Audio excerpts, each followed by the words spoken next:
And yes మరి ఇప్పుడు ఆలస్యం చేయకుండా ఉప్పెన అన్న చిత్రంతో కలెక్షన్ల సునామీని సృష్టించారన్నమాట వారు.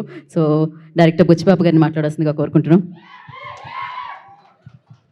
అందరికీ నమస్కారం అండి. నా వెనకాల మా గురువు గారు ఉన్నారు, గురూజీ. పక్కన మేడం కూడా ఉన్నారు, లేకపోతే చెప్పబోతే తిడతారు.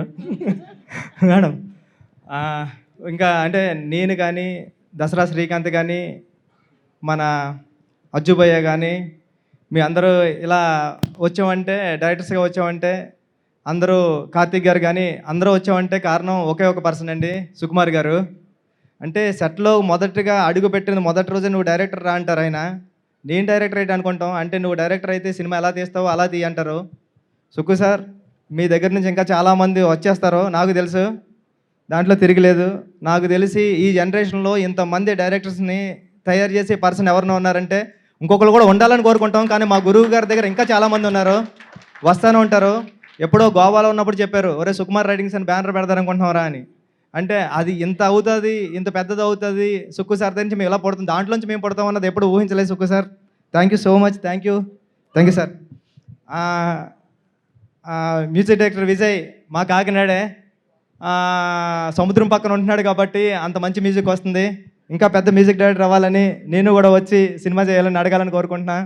నేను చెప్పడం మర్చిపోయాను, రెహమాన్ గారికి వినిపించే చివను ఇది.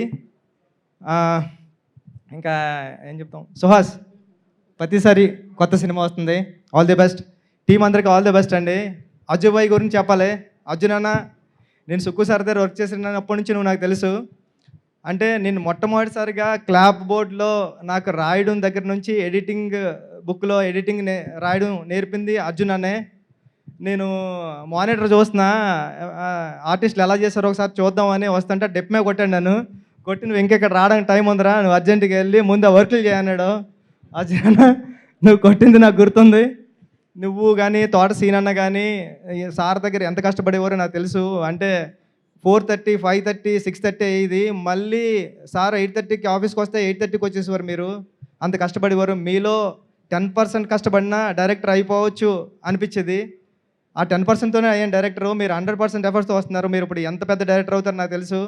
ఎందుకంటే మీ కష్టం చూశాను. మీరు మాట్లాడుతుంటే నేను ఎమోషనల్ అయిపోయాను ఇప్పుడు. అంటే నాకు ఏడుపు వచ్చింది అక్కడ. అంత అంటే మీరు ఎక్కడో బెంగళూరు నుంచి వచ్చి ఇక్కడ సుక్కు సార్ దగ్గర జాయిన్ అవ్వి ఇప్పుడు ఇక్కడ వరకు రీచ్ అయ్యారు. ఈ సినిమా పెద్ద హిట్ అవ్వాలని మనస్ఫూర్తిగా కోరుకుంటున్నానండి. థ్యాంక్ యూ సో మచ్ అండి. థ్యాంక్ యూ బుచ్చిబాబు గారు, thank you so much for coming gracing the event.